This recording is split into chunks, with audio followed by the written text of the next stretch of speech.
A note to listeners, the following podcast contains content that may not be suitable for all audiences. Right before we got back, there's a giant culvert right beside the road, and Jack had the bright idea to jump it, and we jumped it, and I mean, it was pretty fun. Nothing happened from that. I know a lot of people were saying there was a side-by-side accident and stuff like that, but I don't think I was awake, and I also didn't witness it. So, but at that time there was no accident. Yeah, no, there was no accident. Everything was fine.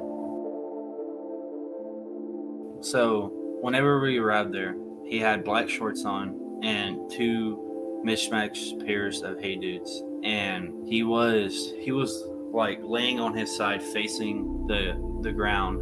His hips were like facing on like you know how you're going to sleep, you're going to be laying on your side. He was laying on his side, but his chest was face down into the asphalt, and his head was like this, so it was like a little deformed. He was twisted. He was twisted, yeah. You are listening to Partners in True Crime. We are your hosts, Rob and Cindy Dorfman. Hi, everyone. If you're enjoying the podcast, please leave us a review wherever you listen to your podcasts, even if it's one word. And please subscribe to our website, www.partnersinTrueCrime. Follow us on TikTok, Facebook, and Instagram to check out our weekly promos. We're also now on YouTube at Partners in True Crime. If you subscribe to our website, you'll be getting weekly emails from us and all kinds of promotions and things that we don't advertise on the podcast. Okay, so on today's episode, we have Kaden Pressy. Okay, and if you've been following the case, Kaden was there the night all this happened. Okay, he wasn't there out there in the field when they say everything happened. He fell asleep, but we're so happy to have him on. We've been talking to him for weeks now and his family, and it's really important to hear his story from his mouth because people have been posting this stuff all over Facebook, what he said, this, that, and the other thing. One thing that we know, we've been talking to him for a couple of weeks, that his story hasn't changed. So we're really excited to have him. But before we get to him, Cindy, we have the 911 call. We have the 911 call. We've been trying to get this 911 call, and then Fox News released it over the weekend. We hope you all had a good 4th of July. But after listening to this 911 call, there's a couple of things that really sent up some red flags for us. First of all, we've done a ton of 911 calls in all of the TV shows that we've ever worked on. And there's always a timestamp. It always says the time. And these don't have the time.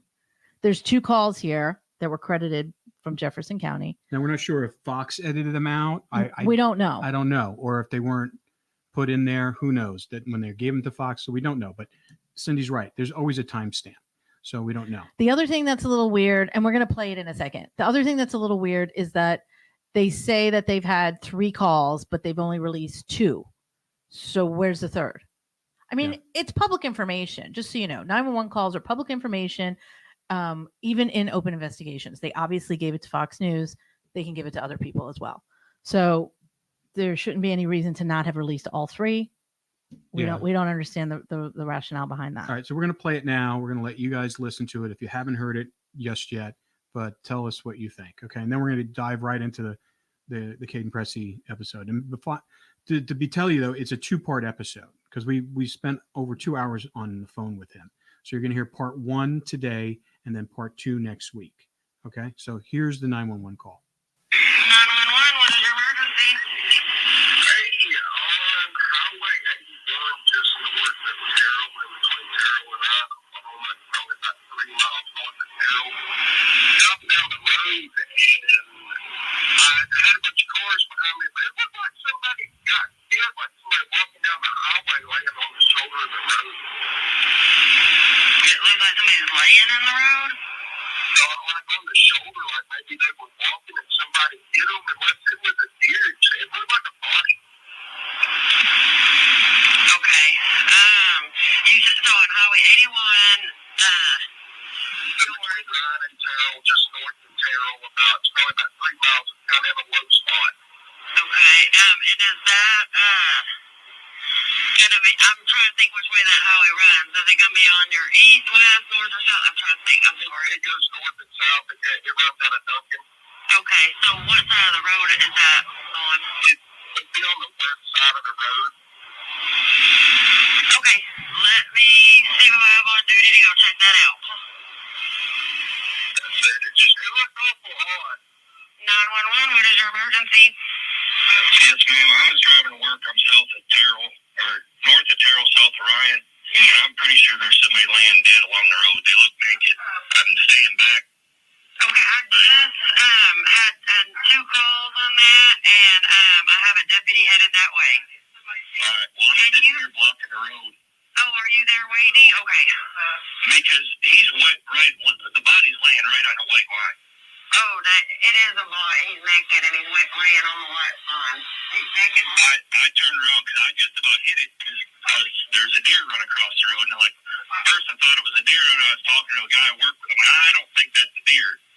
Yeah, that's what my first caller said. Thought it was a deer, and then when he looked back and he said, "No, there's no way that's a deer." No, and it actually looks like there's a piece of clothing maybe laying in the middle of the road. Now, I don't want to get too close. No, this is another 911 call that's looking at it. Oh, Jeremy. Okay. Yeah, Jeremy's gonna head that way. Jeremy's heading that way. All right. Okay. So you're staying there, or? Yeah, I'll just go ahead and make sure nobody runs it over or anything else. I mean, I have a art reporting party staying there until a deputy gets there. Okay. So nobody hits them. There is a reporting party is sit there with flashes on. Okay, so I'm guessing Jeremy's probably one of the other responding officers, but we haven't heard that name until just now. Exactly. We knew Zach was there. And they say that they had 2 other calls. So this must have been the 3rd call. So what happened to the second call? Exactly. And also the first call feels wrong. I don't know. There's something off with that first call. The second call, you could tell the guy was very upset. Like, imagine you're driving down the road and you see someone. I mean, you're going to be emotionally, you're going to feel like, oh my goodness, what is this? Is this a person? The first call it felt a little scripted to me. And what I thought was, I didn't buy it. What was key is he said he saw the clothing was in the middle of the road and that the body, Noah, was naked. Mm-hmm. So we're going to get into that a little later with Kaden because he actually saw the body. Mm-hmm. So that's interesting. So we're going to get some more follow up on this, find out what happened to that 3rd call that they didn't release. Maybe it was nothing, who knows? But I find it interesting that they, number one, no timestamps. No, that's not normal though. I mean, but to be fair, I mean, maybe Fox cut them out.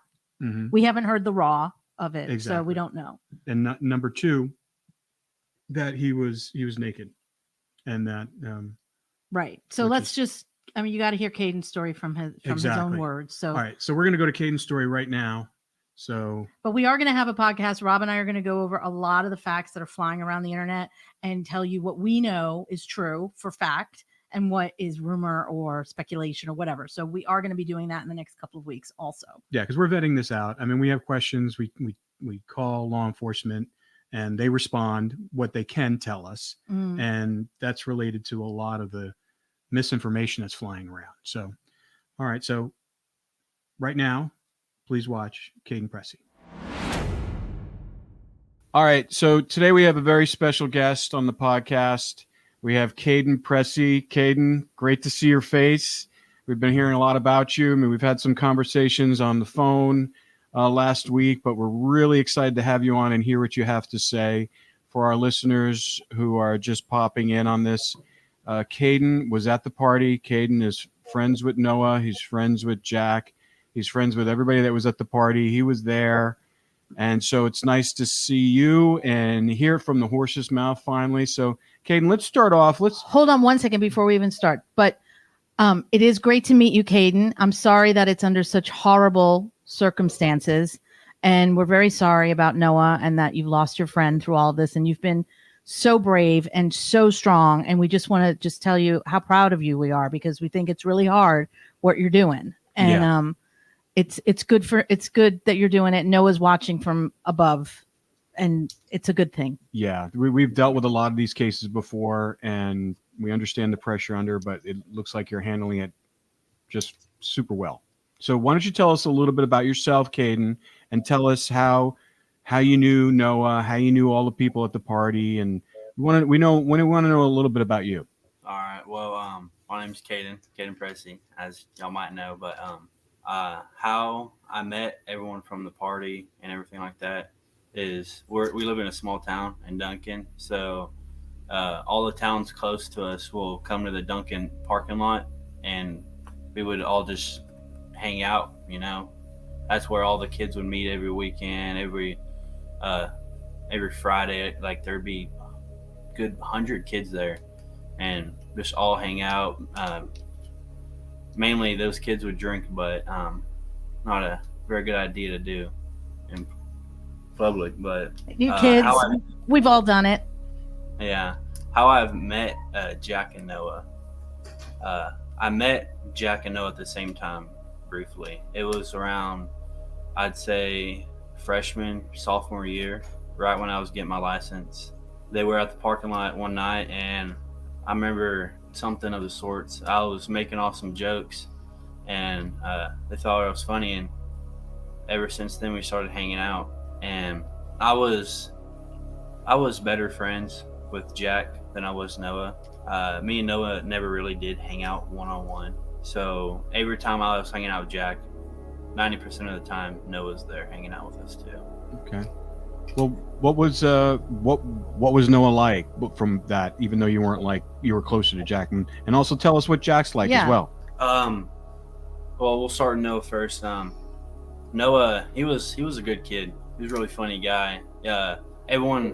All the friends used to say if Noah wasn't born in Oklahoma, he'd be born in California being a surfer, because he always just has shorts on. He's always shirtless, has no shoes on, just walking around barefooted 24/7.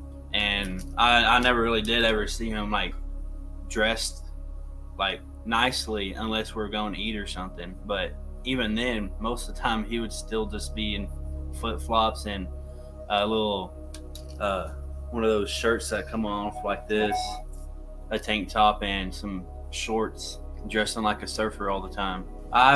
Sounded like he was a free spirit. He was a free spirit. He really didn't care what anybody thought when it comes to how he dressed and everything. He wasn't scared to share his opinion either or anything like that. He seemed like he was pretty outspoken from what everyone has said. Just kind of telling the truth, being honest, just say whatever he felt like.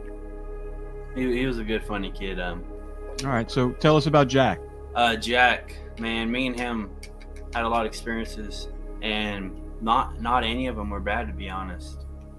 Me and Jack, from the time I've known him, he's always been a good kid. I mean, everyone can be a butthole every now and then, but we all have our good sides. And Jack, I feel like he's at the time he was a good person and everything, and he may still be a good person. I mean, I don't look down on him at all. I hope that he didn't have anything to do with it, honestly, because that just breaks my heart, because that's not the Jack that I know. Yeah. And Jack's always funny guy. He was always fun to hang out with, because we'd always go shooting, hog hunting and crap like that, drive around, just all around having a good time.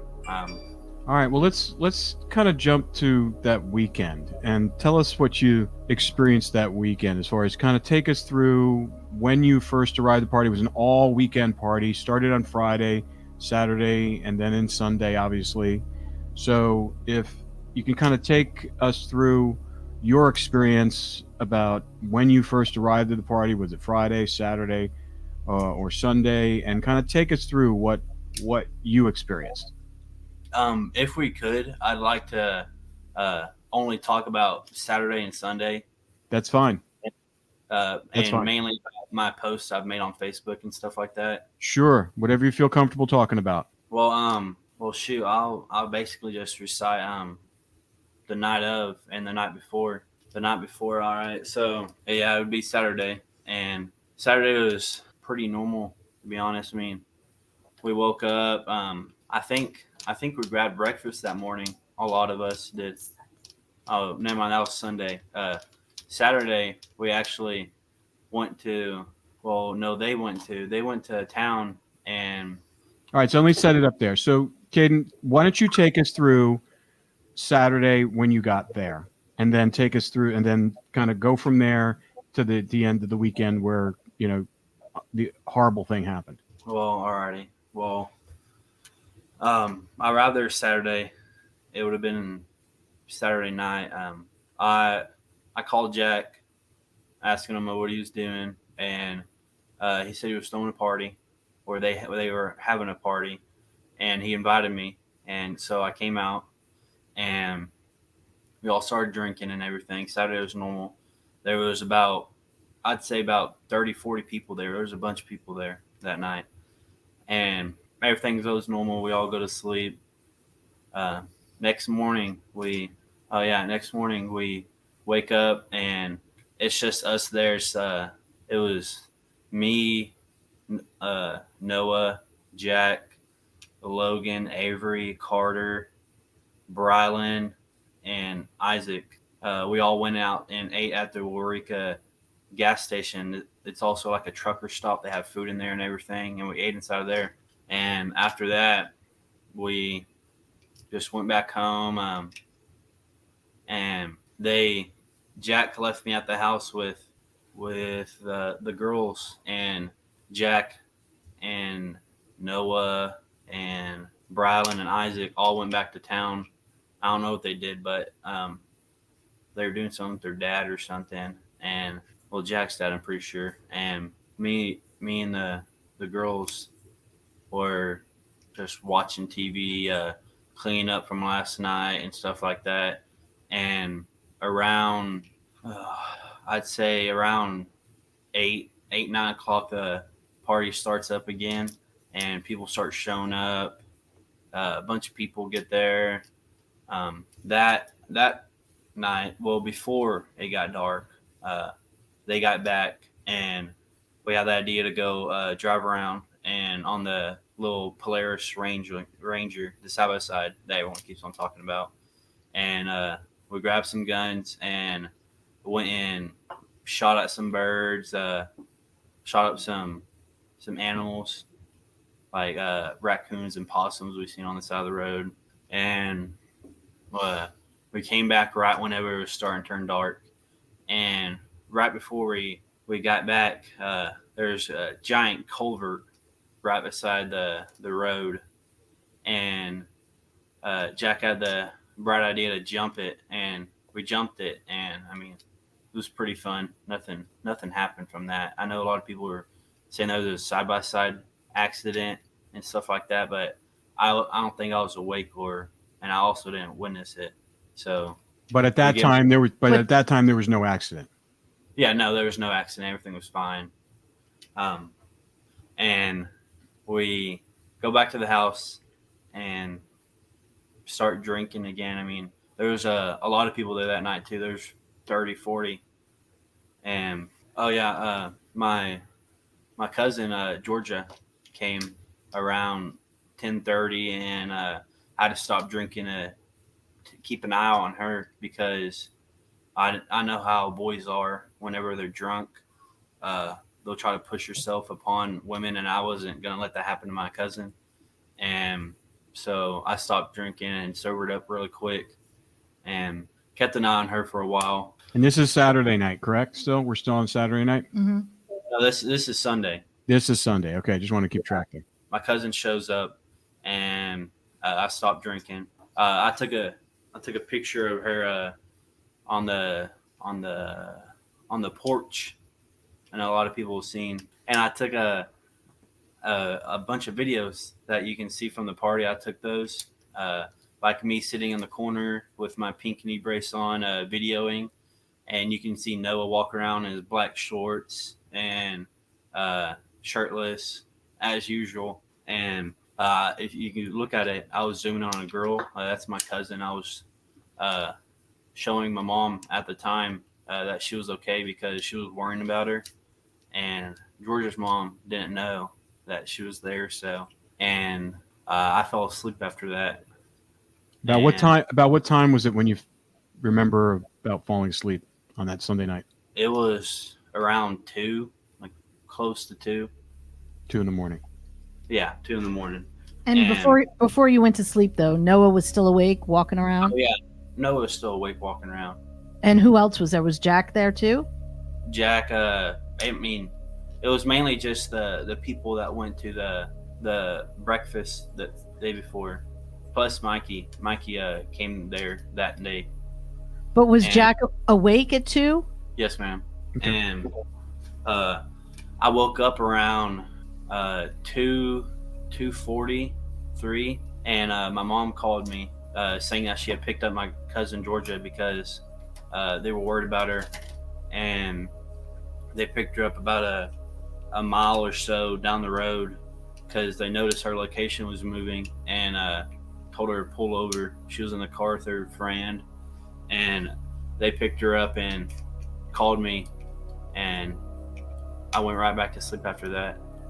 When you woke up for that phone call, was there anybody in the room, anybody in the house? Oh, yes, ma'am. They were playing beer pong in the kitchen. Who? Well, not the kitchen, the dining room or whatever. I'm pretty sure I seen Noah, Jack, Jasmine, and a couple other people. I don't remember. But whenever I originally fell asleep, there was so I'll like do the hand motions to like explain it. So when you walk into the house, the living room's on the right, and there's a couch right here, and then there's another couch, and then there's a recliner in the corner that you can see where I'm videoing from. And I sleep on the couch closest to the door. And whenever I went to bed, Brylan was on the couch beside me, and then Mikey was laying in the floor, and Isaac was in the chair, the recliner. But whenever Jack burst through the door in the morning, Brylan Sweat and Mikey, they swapped places. So I don't know if there's some activity going on before then, around that time, but so Mikey was on the couch at that time whenever Jack burst through the door, and Brylan was on the ground. All right, let me back up a little bit. So at 2:41 when you first woke 2:43. up, 2:43 when you first woke up after you fell asleep around 2 o'clock. So you're probably just napping for like 45 minutes. You're out. When you woke up, you saw Noah and and a couple other people playing beer pong. Yes, sir. Okay, and then did you go back to sleep after that? Yeah, I went right back to sleep. Wait, but when you woke up at 2:43, Jack was playing beer pong with Noah. Yes, ma'am. Okay. And Jasmine was there? Yes, ma'am. Okay. And There's a couple others I don't really remember. Was Avery there as well? I know she was at the house. I don't know if she was in there. Got it. But you didn't see her right then and there. Okay, No, so sir. then after you noticed that, you just kind of like drift back off to sleep? Yeah, I was tired, you can say. but when you woke up at 2:43, so Isaac was on the couch? No, Isaac was in the recliner. Okay. So 2:43, Isaac's in the recliner, Mikey's on the couch. Mikey's on the ground and Brylan's on the couch. Got it. Okay. So let's do it Right. again. 2:43, Mikey's on the... Tell me where everybody was at 2:43 when you woke up. All right, so Isaac's in the recliner. I'm on the couch. Brylan's on the couch, and Mikey's on the ground. Got it. Okay. All right, so then you see them playing beer pong. Then you just kind of go back and you drift off into dreamland again. Tell us what happens after that.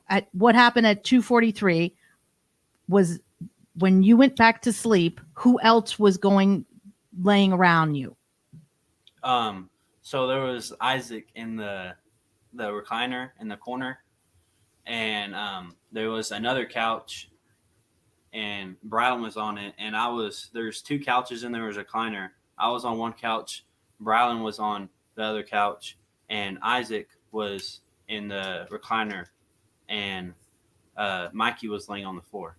Okay. So Got it. all those guys were laying around, and you were laying around as well at 2:43. Meanwhile, Jack, Noah, Jasmine, and some other people were playing beer pong. Is that correct?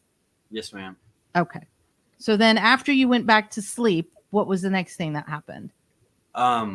Jack comes bursting through the door at 5:15, and the time that I know it was 5:15 was because I felt like I just went back to I just fell asleep. So I checked my phone and it was 5:15, and he yells, "Noah is dead! Noah is dead, guys!"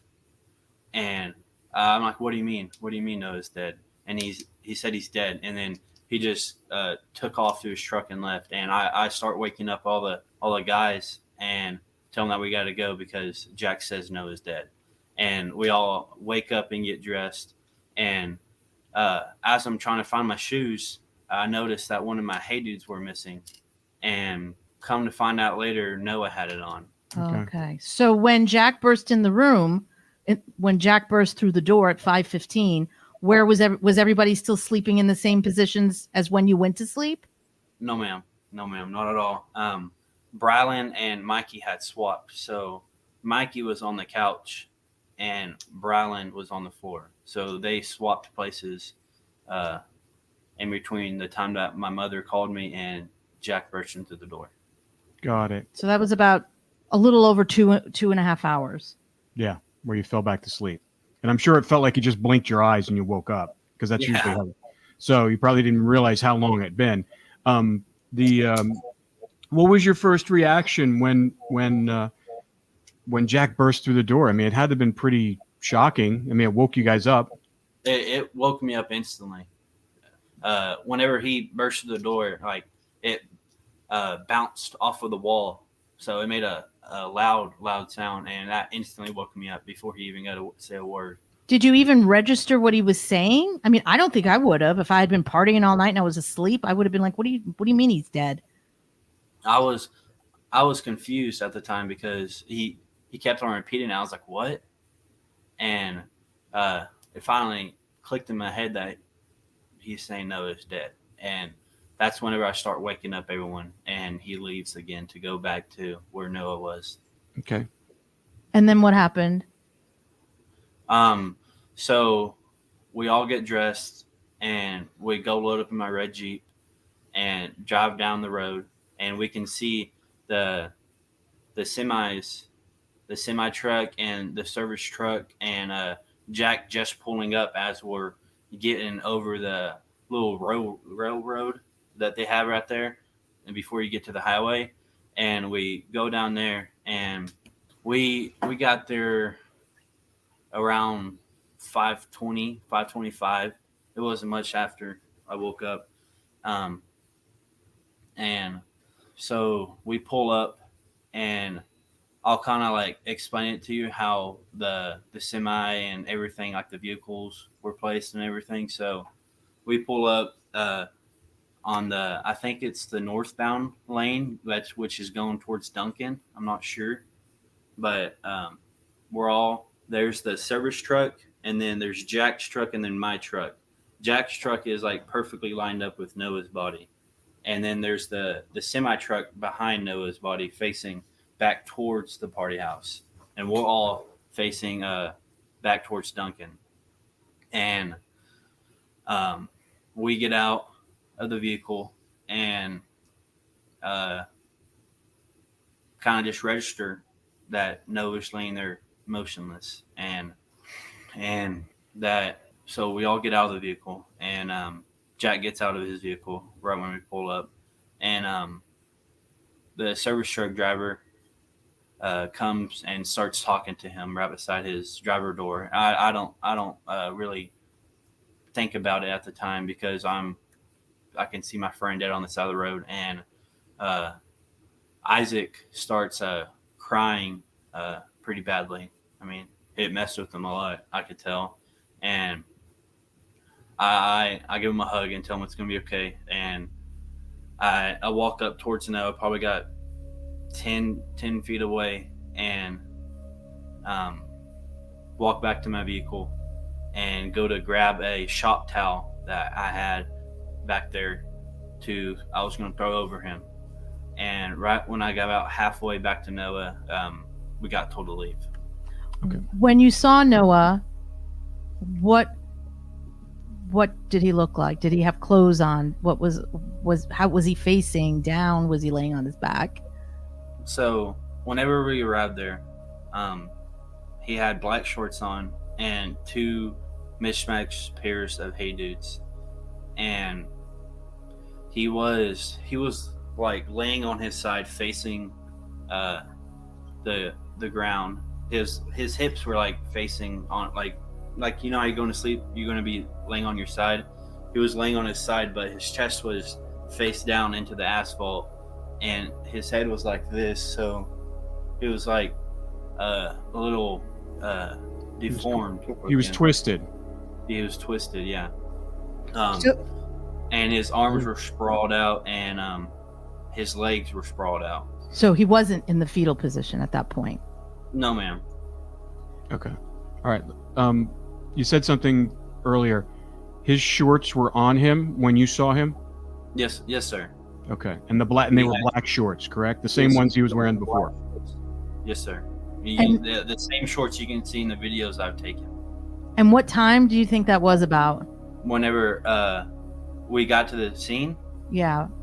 about 5:25. What, and was law enforcement there yet or no?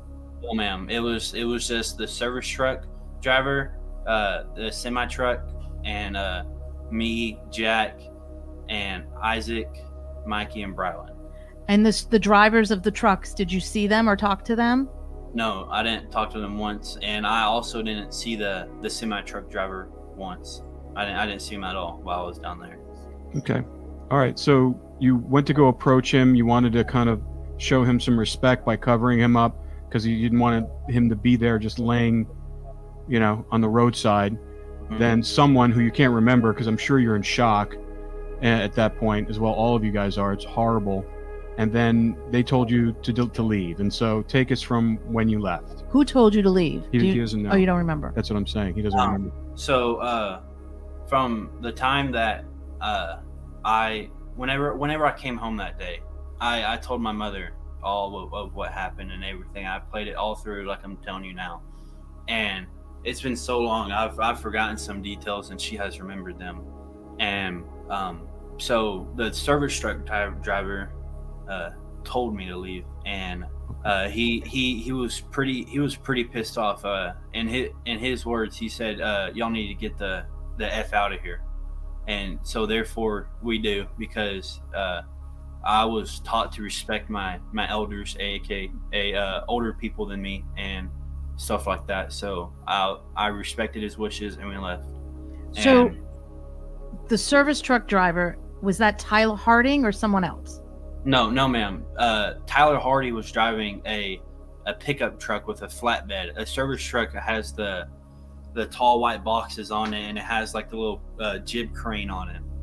Do you know who that driver was? No, ma'am. He was, if not the same height, a little bit taller than Jack. A beefier build, a chunky guy. Had a beard, and he had a high vis vest on. Okay. So like a utility worker. Yeah.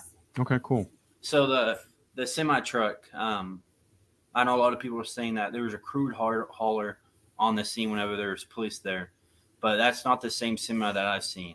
Whenever we got there, there was a white box truck semi. So like one of the ones that would haul food and stuff like Mm-hmm. that, not an oil hauler. And so whenever the service truck driver tells us that we need to leave, we do so. We load up in my vehicle, and we head back to the house. And who's with you at that point? At that point, it is me, Isaac, Mikey, and Brylan. Jack stayed at the scene with the service truck driver. Did you talk to Jack when you were at the scene at all? I don't think I said a word to him. Was he crying? Was he emotional? It's his best friend. He was just staring at Noah and talking to the service truck driver. And we don't know the identity of this guy. No, ma'am. Okay.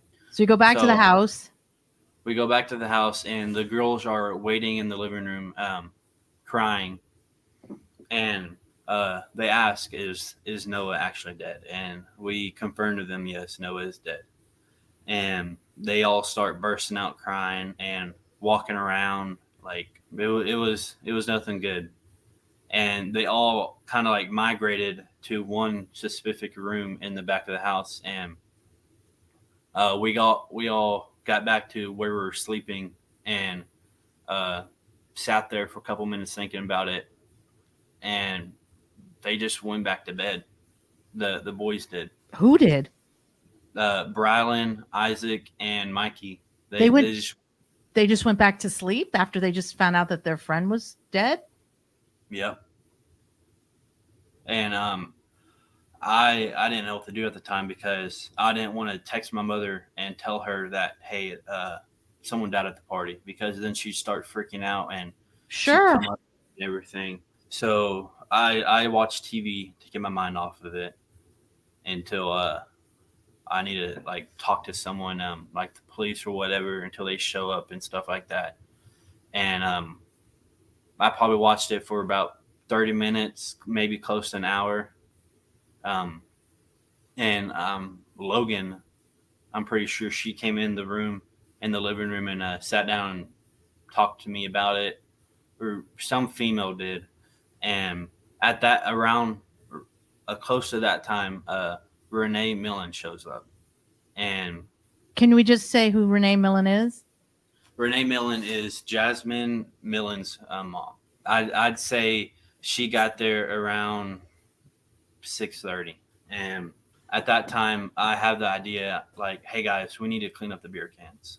Because at the time, we were all under the assumption that he got hit by a vehicle. And I didn't want no one to get in trouble for having alcohol there, you know. So I say, let's clean up the beer. And we clean up. Renee's talking to Jasmine by her vehicle in the driveway. And I also overheard Renee telling Jasmine that she's been at the scene for about 30 minutes or so before she arrived to the house. So that's pretty close to whenever we left, if you think about it. And you're doing great, Kaden. Yeah, I know it's hard. It's really hard. I'm so sorry. It's all right. I've been having to do this for a while now. I'm sure. And overheard Renee talking to Jasmine, saying that they were at the scene for about 30 minutes before they showed up to the house. And we get all the beer cleaned up and everything. And shortly after that, Renee tells me that we need to give her all the guns. And I was saying, like, oh, I can take them. I'm heading back that way anyways. And she was like, she was adamant of her taking them. And so they go and get the guns and give them to Renee. They load them up. And right after that, Renee tells me that we need to load all the beer in the house up into one of the coolers, and I need to take it home with me. Okay. And Let me stop. Go ahead. They said that we should leave before the police get there because it's just going to cause a whole extra scene if there's more people there whenever they get there. Okay. Let me stop you real quick. So the guns, who did the guns belong to, and what kind of guns were they? So I'm pretty familiar with the most of the guns. One of them was a 300 Blackout AR-15 style rifle. It had a suppressor on it, had a thermal and night vision scope on it, and a lot of people aren't familiar with calibers, but 300 Blackouts type of round. There was a hunting rifle, like you'd use to kill a deer with, and there was a 12 gauge shotgun. So the 12 gauge shotgun belonged to Isaac, the hunting rifle belonged to Brylan, and the AR-15 belonged to Jack. And in Oklahoma, it is legal for all of these boys to have guns at their age, correct? Yes, ma'am. You can. Jack was allowed to own that gun. I think he was 18 at the time. I'm not sure, but I don't think they owned it themselves, as in like they bought it and it's in their name and everything is registered to them. But I'm sure their parents bought it for them for like a Christmas present or anything, and like they're allowed to take it places and do stuff with it. That's my point for people that don't know Oklahoma. We know that, but I just want people to understand that it's normal for them to have these kinds of guns and to have them in their possession. The gun that Isaac was holding in the video, is that any of those guns that she? Yes, ma'am. That is the 12 gauge shotgun. Okay. Okay, so Renee told you guys to clean up everything. She confiscated all the guns. Told you. Oh, I said that we should clean up the beer cans. Renee didn't say that. no, I'm just saying. But she asked you to take the beer with you. Yeah. You guys leave, so she took the guns. She told you to take the beer and just you guys get out of there because the cops are coming and they don't want more of a mess. Yes, sir. We left close to 7, if not at 7, and I had Isaac, Mikey, and Browlin with me, and whenever we go to leave, we have to go around the mile section because at the time the police and EMS and everyone else is there, and so we have to like go around and that mile section, and we pass by everyone and we head home, and I remember dropping Browlin and Isaac off at the same house. I do not remember if it was at Browlin's house or Isaac's house, but I dropped them off at the same house, and it's on the way to Duncan. And I dropped Isaac off.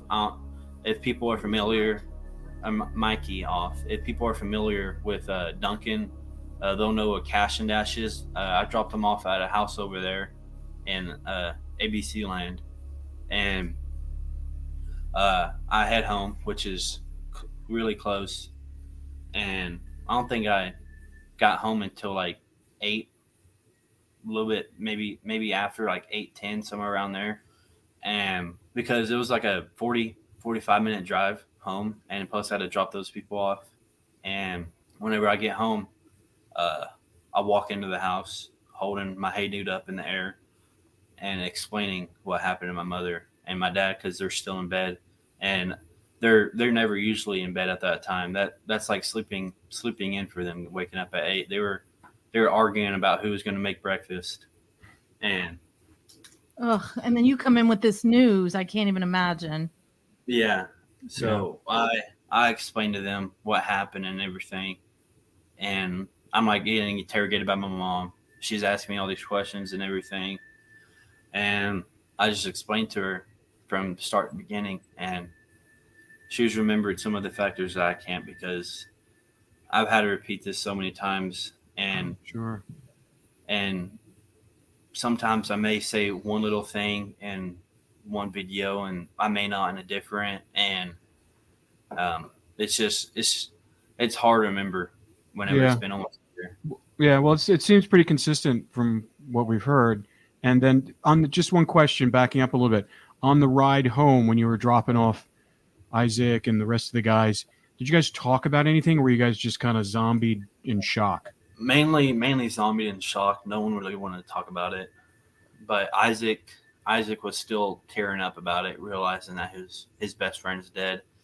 And from the time that I've known Mikey, he has some mental issues and stuff like that, and like PTSD and stuff like that. So he was talking to himself like, Noah is dead. I can't believe this and everything. And I don't think we even listened to music the whole ride home. Wow, that's pretty rough. So I also had All right. So Kaden, you saw Noah with his shorts on, and you left the scene around 6 o'clock in the morning. I left from where Noah was at around 5:30. Okay, 5:30. So at 5:30 a.m., Noah had his shorts on. Yes, so ma'am. Then when you saw the news that came out that Noah was naked and in a fetal position, what did you think about that? I instantly knew that something was wrong. I knew that someone had to mess with him because I know for a fact I seen him in black shorts, the same black shorts you can see in the videos that I've taken, and it just kind of hurt me whenever I heard that he didn't have those black shorts on because I knew someone messed with the body at that time, but I didn't know who. So it was rough on me, and that's whenever I came out and I had because at the time the police haven't even reached out to me yet. It's been like close to a month after Noah has died. And All I right, had hold on. Let me stop you for a minute. I just want to get the timeline because I know this is kind of all this is in your head and it's coming out. I just want just for the listeners to kind of get the timeline down a little bit. So how long after Noah's death did you hear the news report where he was found naked and he was in a fetal position? I think it was about 1 week. Okay. And that's when your antenna came up and you're like, that's not what happened. Yeah, that's whenever I start trying to reach out to the police. And I didn't get in a hold of the police until the detective until like a month later. And I had to call like OHP, OSBI, call the Duncan Police Department multiple times until finally, I think it was OHP or OSBI gave me Zach's number, which was one of the people that were questioning people on the case, one of the detectives. And so I finally get a hold of him. It was October 9th whenever I had the interview with him. And I go down to the Duncan police station, well, not the police station, the sheriff's office. And I go in there, sit down for a little bit, and he finally comes in, we talk, and he's like interrogating me and everything, asking me all these questions. And by the time the interview's over, I asked him if he would like to back up my phone, and he said, no, it's okay, as long as if you've already sent me all the pictures and videos from the party. And I said, yes, sir, I did. And he said, all right, you don't have to. I was like, all right, that works. And then I saw Jack's interview with Banfield, and it just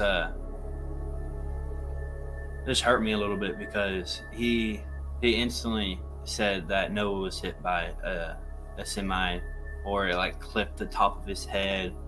And I just want to say, if you get hit by any type of vehicle going highway speeds, you're not going to remain in one piece or anything like that. Your insides are going to be all mangled, or you're going to be dismembered. And around that time is whenever I made the Facebook post on justice for Noah Presgrove, and also for the one on Noah's Army. And what did the post say again? I mean, we've seen it, but just for our listeners. So I say, hey, y'all may not know me or not, but I am the owner of the red Jeep Cherokee, and also the owner of the other gray Hey Dude found on Noah's body. And then everything else I've told you, I just kind of like break down like what happened, like when Jack came in the house, and stuff after that. We have a screenshot of that post, so yeah, we'll it's very consistent with what you're telling us today. It's the same story. I'd hope so. Yeah, I mean, it is, and that's what people have to understand, is that your story has been consistent from the beginning. You don't really have to remember the truth, you know. Exactly. Whenever you start making up lies, you have to sit there and think about those lies, and then you'll forget those lies, and you'll make it up another lie. And my mother and father always told me the truth is better than a lie. And I grew out of the habit of lying to them, because every single time I'd lie to them, I'd just start cheesing up and smiling, and they'd figure out I was lying to them. So now, going back to the scene when you arrived there and you saw Noah's body, did you see his shorts at all? Yeah, no, they were on him, and okay, there wasn't any white shorts right beside him. Okay, that's what I want to be sure. I just want to clarify that, because there's a lot of discrepancies about that. Those shorts were taken off of him, and then another pair of shorts were placed beside him. And the semi lights were literally shining on Noah, so you could see him plain as day. What makes you believe that there was another pair of shorts were taken off of him and put on him? Well, I don't think that they had a different pair of shorts put on him. Okay. Someone took those shorts off of him because they either had evidence or something like that. Got it. And they placed another pair of shorts beside him for God knows why. I don't know who just lays on the side of the road and then takes their shorts off and folds them on the ground. I know it's definitely right, because the what people are saying is that sorry, let me start over. What people are saying is that there was a white pair of shorts folded up next to Noah, but you didn't see that. That's not what he had. He had black shorts on him. Yes, ma'am. He had the same black shorts on from the videos I've taken at the party. Yeah. Well, what's troubling too is that, we know the OHP officer who was at the scene, who arrived at the scene, and I spoke to him yesterday via text, and he told me when he showed up, Noah wasn't wearing any shorts. Yeah, that's what concerned me. Whenever I was interviewed by him, he told me that he didn't have any shorts on. He told me he was butt naked on the ground and with Hey Dudes on, and I told him straight to his face, man, that's not true. That's not true whatsoever. And he was confused. I said, I swear to God, and I will testify in court against it, that he had black shorts on whenever I arrived there. So someone must have messed with them, sir. And I guess he takes it into consideration, not thinking much about it. And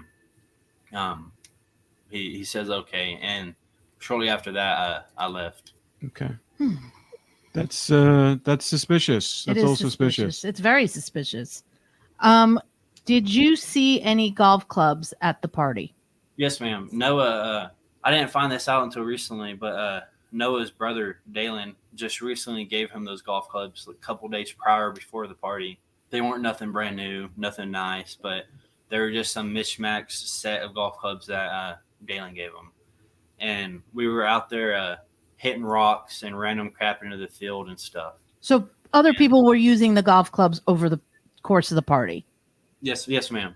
So originally, Noah was just walking around, and he brought these golf clubs out of his Bronco, and he said, hey, you want to hit some stuff? And he only had a couple golf balls, and we hit those golf balls, and we just started hitting rocks because we didn't have any other golf balls because they were gone. And Brylan, Isaac, and me and Noah were all just hit stuff with him.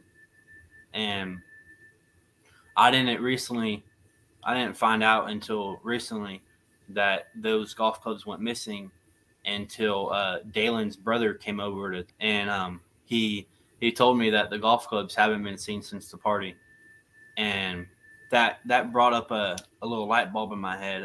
And I didn't really want to talk about this because I want to believe that Jack didn't have anything to do with this. And I hope if he didn't have anything to do with this, that maybe we can become friends again, And that popped up a little light bulb in my head because a couple months after the party, me and Jack were still hanging out because I don't know, but we were just still hanging out. Really, I didn't really believe that Jack had anything to do with it at the time until he started making all these comments and interviews and stuff, and nothing just lined up.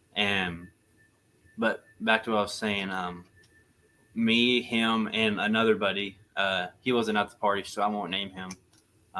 Me, Jack, and another buddy were trying to get some beer money, and we're out at the scrap pile that they have behind their house. Behind whose house?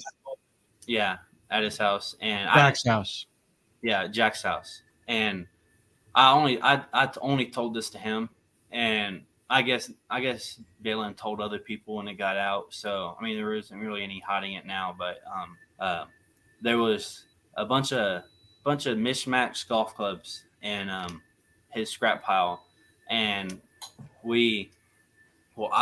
because they had a bunch of cool and interesting stuff in there. They had like ATV chassis, refrigerators, a bunch of motors and crap, and I like looking at that stuff. So I was just crawling on top of it, looking through everything.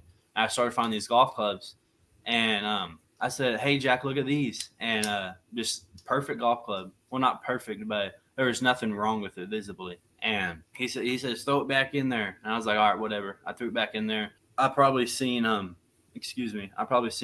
5 or 6 golf clubs in there. I do remember seeing one specific golf club. It was like a driver.